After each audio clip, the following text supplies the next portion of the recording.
Mesdames, Messieurs, bon après-midi. Merci de nous retrouver dans le cadre de cette édition de l'information sur My Media Prime Télévision et bienvenue. Le monde footballistique est en deuil.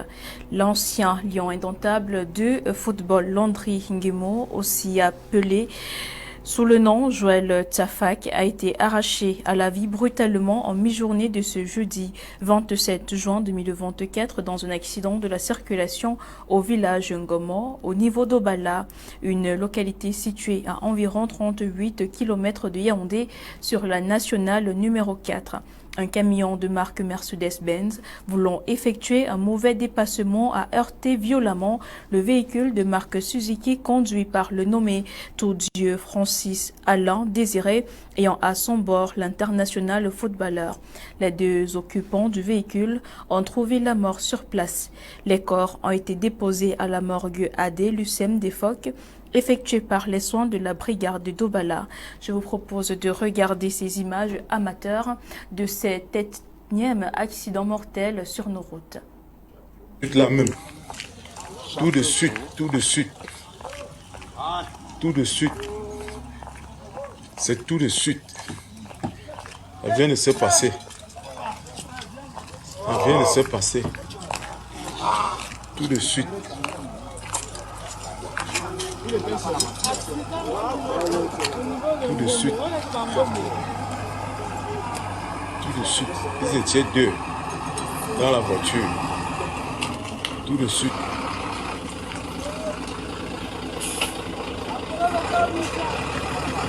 Tout de suite.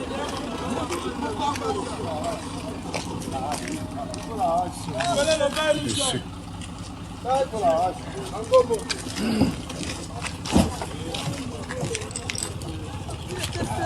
Il était seul. C'est donc une triste nouvelle. L'ancien sociétaire des Girondins de Bordeaux aura marqué son passage dans l'équipe nationale du Cameroun entre 2006 et 2014. Que leurs âmes reposent en paix. Et nous parlons de toute autre chose à présent. Ce 27 juin 2024 est jour d'audience accordé par le président du Conseil national de la communication, Joseph Tebounkeng, au staff du réseau social TikTok dans la ville de Yaoundé afin de tabler sur une bonne collaboration entre les deux. Des précisions avec Jean-Paul Kébin et Serge Biwele. De mémoire et à titre de rappel, TikTok est une application mobile de partage de vidéos et des réseautages sociaux lancée en 2016. Reçu en audience ce jour à Yaoundé, il était question d'établir un partenariat propice avec l'État du Cameroun à travers l'organe régulateur. We are very pleased with the meeting that we have had with the NCC today. We are happy. Nous sommes très contents de la réunion qui vient de se tenir avec le CNC. Nous allons travailler ensemble pour réguler le contenu de TikTok au Cameroun. Ils vont nous accompagner en signalant les contenus illégaux, en prenant des mesures appropriées. Nous allons pas seulement travailler avec le président, mais avec tout son staff. Nous sommes très contents. We are happy for all the conversations that we've had. Le Conseil national de la communication, à travers son président, a précisé en donnant des orientations claires pour un contenu légal et professionnel. Nous sommes tombés d'accord sur un principe avec les différentes plateformes, pas seulement TikTok, ce qui est illégal online, offline, doivent être illégal offline. C'est-à-dire le contenu qui n'est pas bon offline ne doit pas être propagé online. L'autre principe, c'est que on va établir un comité de collaboration qui pouvait, dans un très bref délai, signaler aux différentes plateformes un contenu nusif. Et je me réjouis parce que TikTok vient de nous informer qu'ils ont créé un logiciel qui travaille 7 sur 7 et 24 sur 24. Et cela veut dire, si nous avons quelque chose qui ne va pas, n'importe quel moment de la journée ou de la semaine, on peut signaler et puis les machines vont faire le nécessaire. Le Conseil national de la communication et l'application mobile de partage de vidéos et des résultats sociaux, désormais main dans la main, compte rester dans un cadre approprié respectant l'éthique et la norme. Nous parlons du lancement de la campagne agricole 2024 dans les 3 régions septentrionales du pays. C'était ce mercredi 26 juin 2024 par le ministre de l'Agriculture, Gabriel Mbaye-Robé, en visite de travail de 2 jours dans la région de la Damawa. Belmanzewa pour le compte rendu. Les agriculteurs des 3 régions septentrionales du Cameroun ont participé à Menganga, chef-lieu du département du Mbéré, à la cérémonie officielle de lancement de la campagne agricole 2024. Lors de son discours de circonstance, Gabriel Mbaye-Robé, le ministre de l'Agriculture et du Développement rural, a expliqué que la campagne 2024 met l'accent sur la mécanisation de l'agriculture et le développement des chaînes de valeur pour 7 filières prioritaires: le blé, le riz, le manioc, la banane plantain, le palmier à huile, la pomme de terre et le maraîcher. Et le fait de choisir la ville de Menganga pour cette cérémonie de lancement n'était pas un hasard. D'abord parce que Menganga représente valablement la diversité agriculturelle de notre pays. Nous faisons toutes les spéculations ici. Nous y trouvons le café, le cacao, la banane plantain, les ananas. Nous y trouvons le manioc, qui est la nourriture de base, le maïs, la patate, le zien. Toutes les autres cultures sont représentées ici. Et Menganga, de par son agroécologie, parce que c'est une zone en altitude, représente une zone idéale pour nous, pour multiplier les fermes semencières. Les changements climatiques et les tensions de trésorerie ont entraîné une baisse de la production agricole dans le septentrion, ce qui a favorisé un déficit considérable en matière de céréales pour les populations lors de la campagne agricole 2023. En vue d'améliorer la productivité et d'aider les producteurs à atteindre leur autonomie alimentaire et favoriser l'import-substitution, le ministre a offert des appuis en matériel agricole. Les producteurs ont accueilli ces appuis avec des mots de gratitude. Aujourd'hui, nous avons reçu des brouettes, des porte-tout, des pulvérisateurs, des motos pour nous encadrer, des engrais et des semences de qualité. Avec ça, nous allons prouver que c'est arrivé dans les bonnes mains. Nous en sommes très fiers pour cela et nous voulons que ce genre de cérémonie se multiplie. Cette cérémonie très courue à la place de l'indépendance de Menganga a été marquée par la visite des stands, offrant ainsi aux Minader et sa suite l'opportunité d'apprécier le savoir-faire des producteurs exposants et de les assurer de la disponibilité totale de l'État pour les accompagner. En marge de cette cérémonie officielle de lancement, le ministre de l'Agriculture et du Développement rural a effectué des visites dans diverses exploitations agricoles, notamment dans les villes de Ngaoundéré et de Menganga. Et nous parlons santé, résurgence du Covid-19 en Afrique et dans le monde. Une alerte du ministre de la Santé publique, le Dr Manaouda Malachi, par voie de communiqué rendu public ce 26 juin 2024. Il rappelle d'ailleurs les mesures barrières à respecter. Reportage. Le ministre de la Santé publique, le Dr Manaouda Malachi, porte à la connaissance de l'opinion publique de la résurgence ces derniers jours des cas de Covid-19 dans certains pays occidentaux et même africains. Aussi, afin de prévenir et de contrôler une éventuelle flambée dans notre pays, le Cameroun, le ministre de la Santé publique a pris des mesures sanitaires suivantes. Le remplissage effectif des fiches d'identification de tous les voyageurs au débarquement dans les aéroports internationaux, le testing systématique des cas suspects et le dépistage volontaire des voyageurs à l'aéroport, notamment ceux revenant du Hajj 2024, le dépistage systématique des cas suspects de Covid-19 dans les services d'urgence, de consultation et d'hospitalisation de toutes les formations sanitaires, la prise en charge gratuite des cas positifs. Le docteur Manaouda Malachi appelle la population à plus de vigilance et recommande la prise et le renforcement des mesures barrières suivantes. Le port systématique du masque en cas de symptômes de la grippe, le respect de la distanciation sociale, l'hygiène des mains, la désinfection régulière des espaces communs. Le gouvernement camerounais rassure les populations de la capacité actuelle de son dispositif à détecter rapidement tous les cas et à les prendre optimalement en charge sur toute l'étendue du territoire national. Également, pour toute information supplémentaire, bien vouloir contacter le numéro vert, le 15. Et en parlant d'hygiène, le ministère de l'Habitat et du Développement urbain relance pour cette édition 2024 le concours Ville propre. Et la ville de Douala est dans la course et veut s'imposer pour relever tous les défis. Des précisions avec notre stagiaire Armstrong Nikimba. Ils sont depuis quelques jours visibles dans tous les pôles de la ville de Douala. Ces agents, tous munis d'un balai, d'une pelle et d'un bac à ordures, s'occupent du nettoyage des rues et des espaces publics dans le but de remporter l'édition 2024 du concours Ville propre, initié en 2019 par le ministère de l'Habitat et du Développement urbain et lancé pour le compte de cette année le 25 juin dernier dans les services du gouverneur.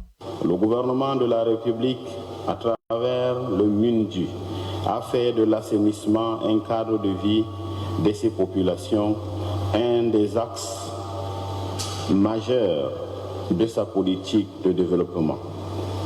Et c'est dans cette optique qu'est implantée chaque année une grande campagne nationale de sensibilisation des acteurs du développement urbain sur l'hygiène, la salubrité et l'assainissement du cadre de vie de nos populations. Conscient des défis à relever, la ville du maire Roger Mbassadine s'est hautement équipée pour combattre ces montagnes d'ordures qui poussent dans les marchés et quartiers de Douala et reste confiant pour détrôner la ville de Nkonsamba, actuel détenteur du titre.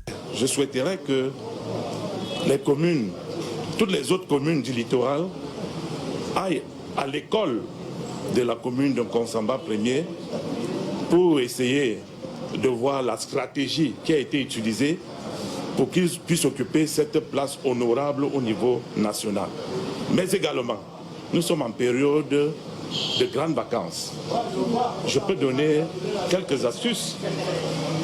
On peut recruter certains jeunes qui sont en vacances. Comme un stage de vacances, ils sont payés par tonnage d'ordures. Peut-être en fin de journée, on vous dit par exemple, une tonne d'ordures, c'est 10 000 francs. La course ayant débuté, le rendez-vous est pris dans quelques mois pour savoir laquelle des villes camerounaises sera la plus propre. D'ici là, bonne chance aux participantes. Hier, mercredi 26 juin 2024, s'est tenue à l'Assemblée nationale de la ville de Yaoundé la 25e session du Parlement des jeunes. Au cœur de ce conclave, la question du droit à l'éducation pour tous les enfants sans distinction. La synthèse des travaux avec Serge Sepo et Romuald Ngatia à Yaoundé. Sous la présidence effective du très honorable président de l'Assemblée nationale, les députés juniors en conclave à l'occasion de la 25e session du Parlement des jeunes. Privilège à eux réservé des questions aux membres du gouvernement. Madame le ministre, quelles sont les dispositions prises pour accompagner les veuves afin que leur progéniture puisse jouir du droit à l'éducation? Monsieur le ministre, quelles sont les mesures prises par votre département ministériel pour protéger notre environnement et limiter l'impact du changement climatique sur l'éducation des enfants dans notre pays? En face, des ministres acquis à leur sollicitation. Le Cameroun a ratifié la quasi-totalité des instruments internationaux et régionaux de promotion et de protection des veuves et de l'enfant. Le ministère de l'Environnement et de la Protection de la Nature et du Développement durable a pris des initiatives visant à réduire, à recycler, voire à éliminer la pollution due à la prolifération des déchets plastiques. 30 thématiques de ce 25e Parlement des jeunes pour un respect du droit à l'éducation des enfants, y compris ceux ayant besoin de protection spéciale. Les enfants se mobilisent. Tout aussi mobilisés, les pouvoirs publics engagés à garantir une éducation de choix et inclusive à tous les enfants camerounais.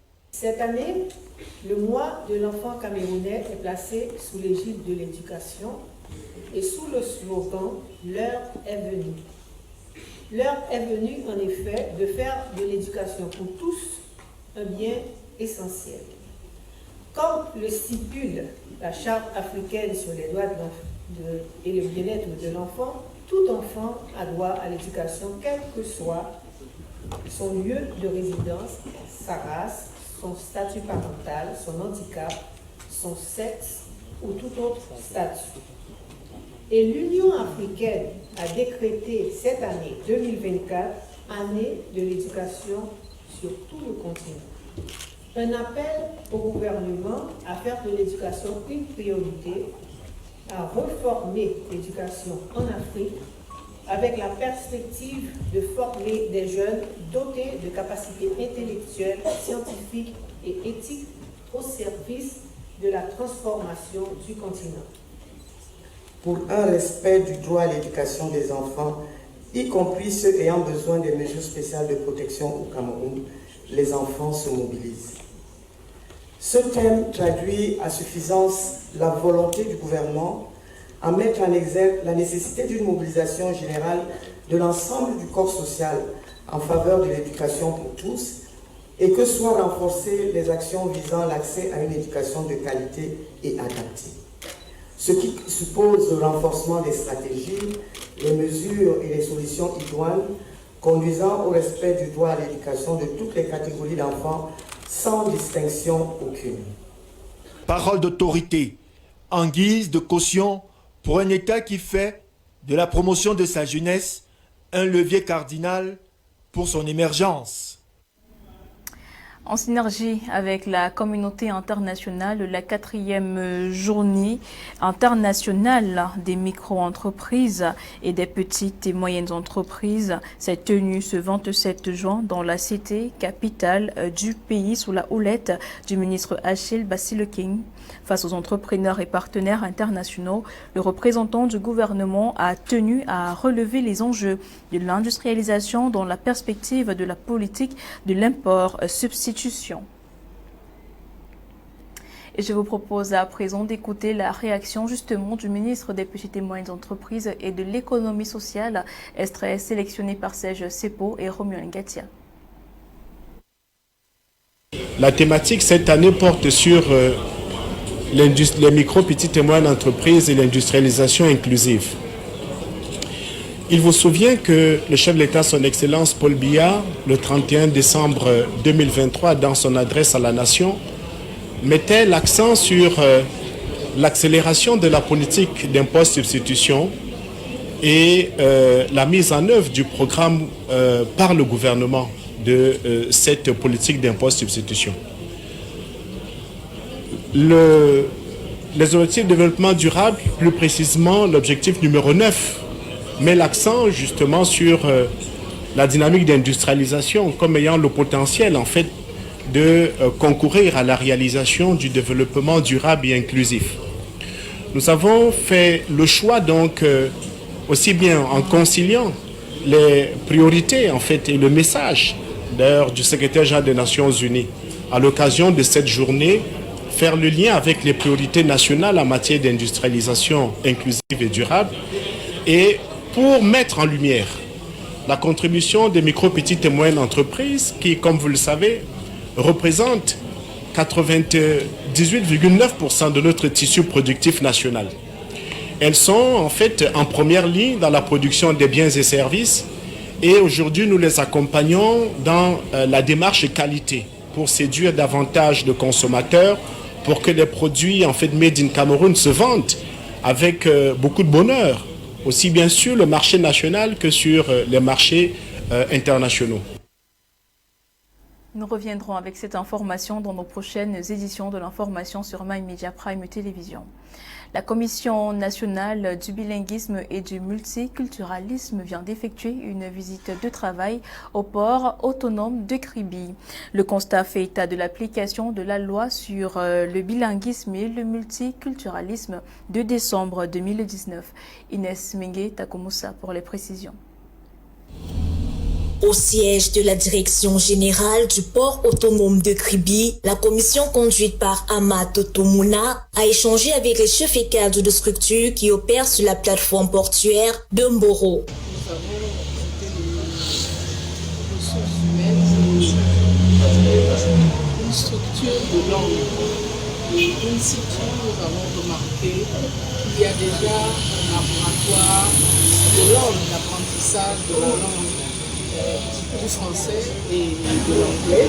Nous avons été très émerveillés et nous nous sommes rendus compte aussi du fait qu'il y a beaucoup de sérieux qui est mis dans la promotion de cette loi du bilinguisme.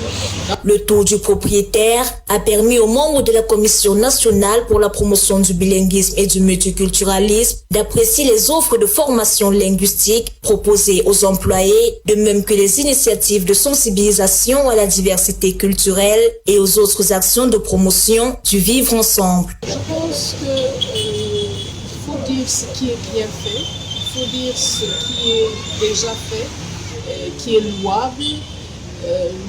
Et je pense qu'il y a déjà une prise en compte effective, il y a le sérieux dans ce qui est fait, la profondeur, et c'est déjà louable. Et je pense qu'avec sous l'égide du directeur général, ils vont encore voir comment plus améliorer. L'apprentissage des langues est quelque chose de progressif et de longue haleine. Donc je pense que le pas a déjà été fait. Nous avons vraiment vu cette loi en train d'être implémentée avec beaucoup de sérieux. La commission se félicite des avancées opérées par le port autonome de Kribi pour la promotion du bilinguisme et du multiculturalisme. Elle recommande aux responsables rencontrés à Kribi d'innover pour impacter le quotidien des employés et de favoriser un brassage susceptible de mettre en lumière les actions entreprises en vue d'une cohabitation harmonieuse entre différentes communautés linguistiques et culturelles de la place portuaire de Kribi. Nous restons dans la ville de Kribi, département de l'Océan. Le constat a été fait sur le terrain par nos reporters Hermine Dolo et surtout Takomosa. En cette période de grandes vacances, les enfants s'adonnent à des pratiques et surtout des activités. Mais là-bas, certains choisissent de faire des petits commerces malgré les dangers liés à cette activité. Écoutons.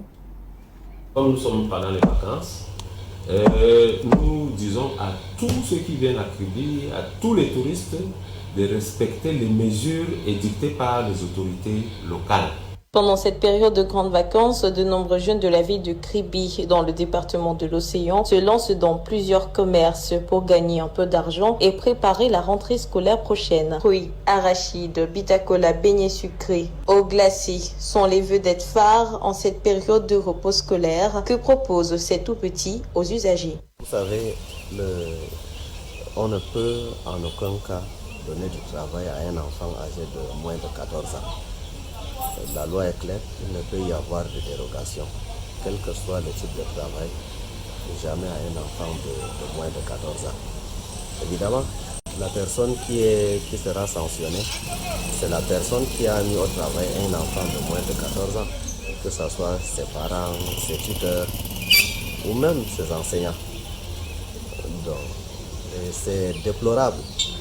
Il ne faudrait pas que la pauvreté ou la misère pousse les gens à hypothéquer l'avenir de leurs enfants.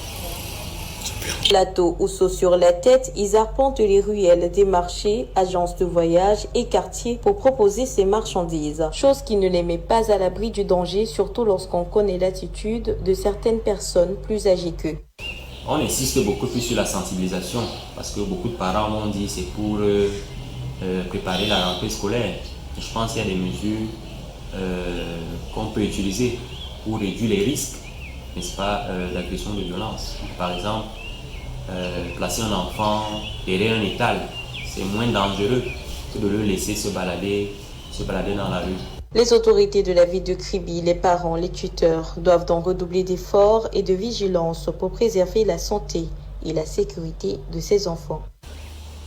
Et pour terminer, vous le savez certainement, le mois de juin est celui dédié à la célébration de la veuve.